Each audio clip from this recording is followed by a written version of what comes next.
Hello guys, welcome back to another tutorial. So today I'm going to be showing you a quick and easy way of removing background from your images. So most people usually use Photoshop to remove their background, but Photoshop can be a really tedious process going through this. So this one I'm going to show you how you can remove background from your images within 2 to 3 clicks.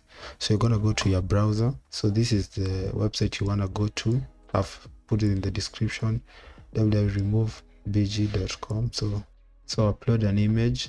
Let's say for example I want to have this picture of Drake that I want to put in my memes. So where he had his, so it's as simple as that. So you can just click on there, then click on the image, it will download.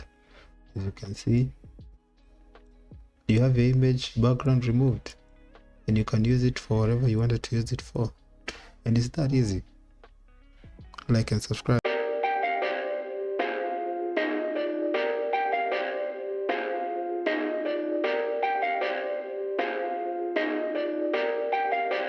Perfect.